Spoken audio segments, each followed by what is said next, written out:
శుభోదయం. క్రీస్తు నందు ప్రియమైన దేవుని బిడ్డలారా, మన రక్షకుడైన యేసు క్రీస్తు యొక్క పరిశుద్ధ నామములో మీ అందరికీ ఉదయకాల శుభాలు తెలియజేస్తున్నాను.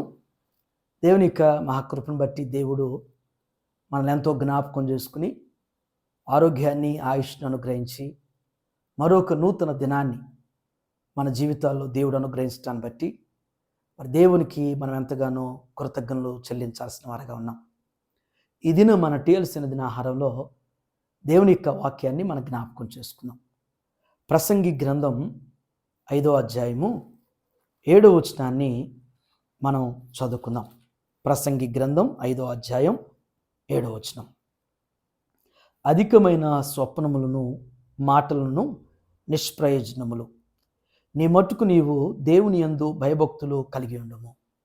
దేవుని బిడ్డలారా, ఉదయకాల సమయంలో మహాజ్ఞానైనటువంటి సొలొమోను మరి ఎన్నో అనుభవాలు చూసినటువంటి జ్ఞానటువంటి సొలొమోను, దేవునికి అతి ప్రియమైనటువంటి మరి భక్తుడైనటువంటి సొలొమోను, మరి వేల సామెతలు చెప్పినటువంటి ఆ మహాజ్ఞాని అనుభవపూర్వకంగా ఆత్మీయమైనటువంటి అనుభవాల్ని పరిశుద్ధాత్మల ద్వారా మనకి ఉదయకాలం జ్ఞాపకం చేస్తున్నారు. ఆయన జ్ఞాపకం చేసినటువంటి సూక్తుల్లో ఒక సూక్తి ఈ ఉదయం మనకి పరిశుద్ధాత్మ దేవుడు మనకి జ్ఞాపకం చేస్తున్నారు. మొదటి ఆ భాగం ఉన్నటువంటి దాంట్లో మొదటి తలంపు ఏంటంటే అధికమైన స్వప్నములను మాటలను నిష్ప్రయోజనములు అంటున్నాడు. రెండు ఆలోచనలు, రెండు తలంపులు ఉన్నాయి ఆ భాగంలో. ఒకటి అధికమైన స్వప్నాలు. ఎక్కువసేపు నిద్రపోతే ఎక్కువ స్వప్నాలే వస్తాయి.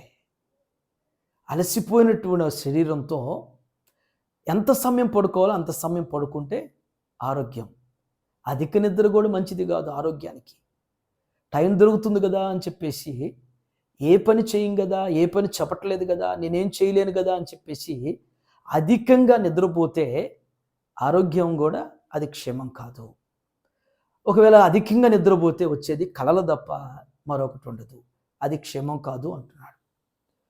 ఇంకొక అక్కడ ఉన్నటువంటి రెండో తలంపు మాటలు నిష్ప్రయోజనం అంటున్నాడు. అధికమైనటువంటి స్వప్నం మంచిది కాదు, అధికమైనటువంటి మాటలు కూడా మంచిది కాదు. జ్ఞానటువంటి సొలొమోను అంటాడు, విస్తారమైనటువంటి మాటలో దోషాలు ఉంటాయని. తెలివైనటువంటి వాడు తక్కువగా మాట్లాడతాడు, తెలివి తక్కువ వాడు విస్తారంగా మాట్లాడతాడంట. ఏదైనా మనం గమనిస్తే కొందరు వ్యక్తులను మనం చూస్తాం. టాలెంట్ ఉండేవాడు, జ్ఞానం కలిగిన వాడు మాటలు తక్కువ ఉంటాయి, పనులు ఎక్కువ ఉంటాయి. బుద్ధిహీనుడైనటువంటి, జ్ఞానం లేనటువంటి వాడు మాటలతోనే గరిపేస్తాడు, మాటలతోనే మభ్య పెడతా ఉంటాడు, మాటలతోనే ఏ టాలెంట్ లేనివాడుగా దొరికిపోతూ ఉంటాడు. కాబట్టి మొదటి తలంపులో అధిక స్వప్నాలు, అధిక మాటలు మరి నిష్ప్రయోజనం. దానివల్ల మనకు ప్రయోజనం ఉండదు, ఇతరులకు ప్రయోజనం ఉండదు. దానివల్ల సమయం కాలయాపనం అయిపోతుంది. సమయం కదిలిపోతున్న కొద్దీ వయసు కూడా తరిగిపోతుంటుంది. ఆటోమేటిక్గా మన జ్ఞానం, బలం కూడా మరి కుదించిపోయేటువంటి పరిస్థితి ఉంటుంది. కాబట్టి అది నిష్ప్రయోజనం అంటున్నాడు. రెండో తలంపు ఏంటంటే నీ మట్టుకు నీవు దేవుని యందు భయభక్తులు కలిగి ఉండు అంటున్నాడు. వారు అలాగా, వీరు ఇలాగా, వారు అలా చేస్తున్నారు, వీరు ఇలా చేస్తున్నారు, ఇలాగా అని చెప్పేసి వారి గురించి మాట్లాడటం అనవసరం అంటున్నాడు. నీ మట్టుకు నీవు దేవుని యందు భయభక్తులు కలిగి ఉండవు.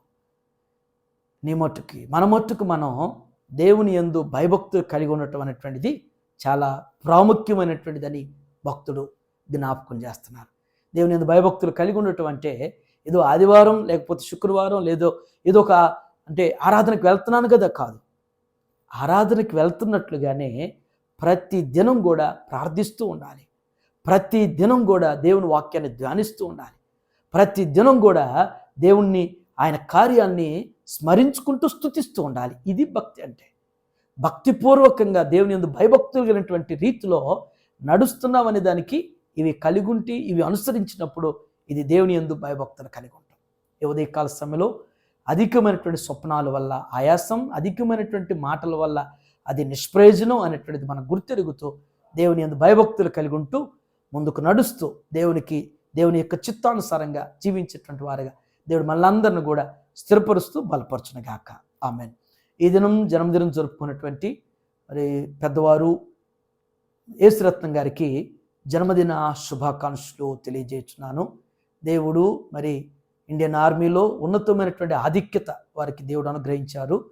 మరి వారికి దేవుడు ఇచ్చినటువంటి ఆరోగ్యాన్ని బట్టి, ఆయుష్ని బట్టి దేవుడు వారికి ఇచ్చినటువంటి దయాకిరీటం, సామెతల గ్రంథం 9:11 ప్రకారం నా వల్ల నీకు దీర్ఘాయువును, నువ్వు జీవించే సంవత్సరాలు దిక్కుమోతలు సెలవిచ్చేట్లుగా దేవుడు ఇంకా మంచి ఆరోగ్యాన్ని, ఆయుష్ను అనుగ్రహిస్తూ ఇలాంటి జన్మదినాలు ఇంకా అనేకం దేవుడు వారికి దయచేయనుగాక.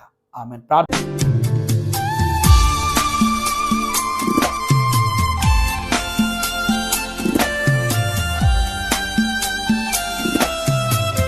చేసుకుందాం. శాశ్వతమైన ప్రేమతో ప్రేమిస్తూ మమ్మల్ని విడువక అనుక్షణం కృప చూపుతున్న దయగల మా ప్రభువా, మీ పరిశుద్ధమైన ఉన్నతమైన నామానికి వందనాలు చెల్లిస్తున్నాం. ఈ ఉదయం నాయన జ్ఞానటువంటి సొలొమోను యొక్క సూక్తులో నుంచి నాయన దివ్యమైనటువంటి అర్థవంతమైనటువంటి సూక్తి ద్వారా మాతో మీరు మాట్లాడేందుకు వందనాలు చెల్లిస్తున్నాం. ఈ ఉదయం నాయన అధిక స్వప్నాలు, అధిక మాటలు నిష్ప్రయోజనమని జ్ఞాపకం చేశారు. దేవా, మాలో నాయన దేవా మరి సమయాన్ని గుర్తెరక్క, పని గుర్తెరక్క, బాధ్యత గుర్తెరక్క నా తండ్రి అధికమైనటువంటి నాయన నిద్రబోతులుగా ఉంటూ స్వప్నాలు నాయన అధిక సంభాషణ చేసేవారిగా ఉంటే అయ్యా మాలో మేము పరివర్తన చేసుకోవటానికి, సరిదిద్దుకోవటానికి మీ కృపద ఇచ్చేయమని ప్రార్థన చేస్తున్నాం. మీ యందు భయభక్తులు కలిగి ఉండమని జ్ఞాపకం చేసినట్లుగా నా తండ్రి మా మటుకు మేము నాయన గ్రహింపగలిగి గుర్తిస్తూ నా తండ్రి మాలో ఏమాత్రపు ఆధ్యాత్మికత మేము కలిగి ఉన్నామో, మా భక్తి ఏ విధంగా ఉన్నదని గుర్తెరిగి నాయన భక్తి చేసేటువంటి వారిగా స్థిరపరచండి. దేవా, ఈ ఉదయం టీఎల్సిన దినాహారం చూస్తున్న ప్రతి బిడ్డను కూడా జ్ఞాపకం చేసుకోండి స్వామి. వారు చేయనటువంటి వారి పనుల్లో, వారి ప్రయాణాల్లో, వారి బాధ్యతల్లో మీరు తోడుగా ఉండండి. ప్రతి బిడ్డకు, ప్రతి కుటుంబానికి ఆయన ఆరోగ్యాలు, సకల సౌభాగ్యం, శాంతి, సమాధాన, సంతోష, సమృద్ధిని మీ నామములో ప్రసాదించమని ప్రార్థన చేస్తున్నాను. అయ్యా, ఈ దినం జన్మదినం జరుపుకున్నటువంటి మా ప్రియులు యేసురత్నం గారిని బట్టి ప్రత్యేక మీకు వందనాలు చెల్లిస్తున్నాం ప్రభా. అయ్యా, వారికి ఇచ్చినటువంటి దయాకిరీటాన్ని బట్టి మీకు వందనాలు. ఎలాంటి జన్మదినాలు ఇంకా అనేకం జరుపుకుంటున్నాయన నిండు వృద్ధాప్యం వరకు కూడా మీ దాసులను ఆయన కొనసాగుటకు మీ కృప దయచండి. ఇచ్చినటువంటి భార్యను అయ్యా మరి జ్ఞాపకం చేసుకోండి. వారి ఇరువురికి కూడా మంచి ఆరోగ్యాలు దయచండి. ఇచ్చిన కుమార్తెను, వారి కుటుంబాన్ని మీ కృపలో దీవించి ఆస్వాదించి అభివృద్ధిపరచమని యేసు నామములో ఈ ప్రార్థన మీకు సమర్పించున్నాను తండ్రి. ఆమేన్. God bless you all.